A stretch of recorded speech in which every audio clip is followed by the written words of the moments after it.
One of the big controversies among Star Wars fans ever since The Force Awakens came out is whether or not Rey is a Mary Sue. I'm here to argue that she isn't a Mary Sue. Let's do some history first. The term Mary Sue originated from the Star Trek fandom. Fanfics have been around for basically all of literary history, so it's no surprise that these fanfics would arise from the franchise. And it's no surprise if Sturgeon's revelation that 90% of all works are crap would apply to here. Naturally, when you're in a fandom long enough and read all these fanfics, you'll note that these tropes would be repeated, and thus these tropes would eventually be parodied. The parody fanfic A Trekkie's Tale would coin the term by lampooning how perfect and amazing Lieutenant Mary Sue is, and because this is a fandom, there's a shipping component to it all. This basically happens in the first paragraph, and it demonstrates how Mary Sue makes the lore plot and characters bend over backwards for them. When you have a character that exists in a clear fanon canon split, Mary Sue candidates stick out like a sore thumb, because they are original character do not steal after all. This was a trope that started out in fan circles, and with little experience in editorial oversight that happens to most fanfic authors, you can see how these types of characters stick out like a sore thumb. The problem is when you have a fan and canon split that's very loose, say a shared universe with multiple authors who actually have experience writing. The biggest example would probably be Marvel and DC Comics, where they have many cases where the original creators of multiple characters are long dead and buried. You could say that everything after the original creator doesn't count, but that would mean throwing out multiple iconic stories. The original X-Men run, for example, under Lee and Kirby wasn't iconic, though it did introduce some iconic concepts. It was those who came after it, such as Claremont, Byrne, and the Simonson couple, who would help define the X-Men as we know them now. Star Wars is the same way. It's no longer just George's vision for Star Wars. Series like Andor have no input from George, and the series is beloved by fans. But besides the line between canon and fanon becoming blurrier than ever, especially since we do have cases where people who wrote fanfics as teenagers ended up becoming the writers, and later the editors for multiple of these companies. Take the case of Jim Shooter, for example. While Jim Shooter did not create the Legion of Superheroes, he would expand upon their lore greatly, creating characters like the Fatal Five and Karate Kid.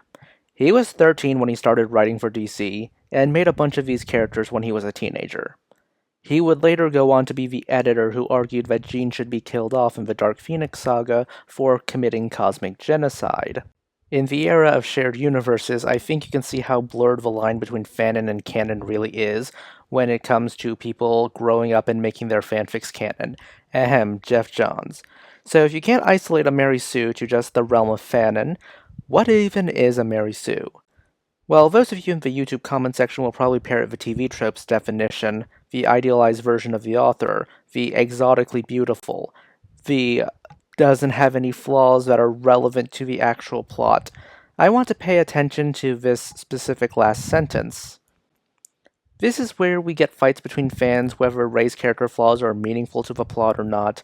I outright reject this approach to defining Rey as a Mary Sue this way because I reject the concept of a Mary Sue altogether. Rey's character does not exist in a vacuum. Her character exists within the narrative of the sequel trilogy itself. You can pile on as many flaws as you can onto Rey.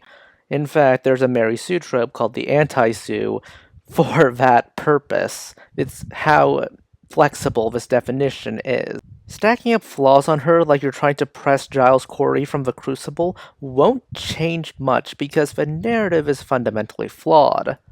That's the problem with Mary Sue as a criticism. It sees how these character traits exist within a given narrative, and tries to attribute the problems within the narrative solely on the character traits themselves. If you've altered Rey's character in any way, yet kept the general narrative of the sequel trilogy, then you've changed nothing. In fact, I think you might make the problems way worse, which is really saying something about the trilogy that gave us Somehow Palpatine Returned. If your overall narrative looks like a flatline of an EKG because you didn't bother to do the basic storytelling routine of setting up and paying off a conflict, then there are more problems than just how character traits exist. It's the narrative itself that's a problem. It's the same reason why I don't put too much stock into the whole who would win debate. Sure, it's fun, but there comes a point where you have to realize that you're at an impasse and you can't treat who would win the same way you would treat renovating a chemical plant, and even then, there's a lot of wiggle room when it comes to renovations. So no, I don't believe Rey is a Mary Sue, not because she's a flawed character, but because I don't believe that the Mary Sue as a concept exists, because the problems with the Mary Sue are ultimately problems with the narrative itself. You can pile on as many flaws as you'd like, the narrative is fundamentally bad, then the characters within the narrative will suffer because they are the main characters. And honestly, so much focus is put on Rey that the writing fumbles for Poe and Finn are drowned out by the noise. The main cast as a whole is sorely lacking because they really do not interact with each other, and I don't think you can just fix that by just tweaking a few character traits out of Rey. The politics of the First Order and Resistance and how their conflict affects the galaxy is sorely lacking. That's not going to be fixed by altering Rey. And Palpatine's return, not being built up over a trilogy, changing Rey won't change anything, even changing her parentage. I guess there is an argument to be made that the Mary Sue is less of a character and more like a narrative. To that I say, let's just default to calling them bad stories rather than Mary Sue stories because Mary Sue has a specific connotation. Those are just my thoughts. Please consider liking, subscribing, tipping the channel on Ko-fi. This is Cyril signing off.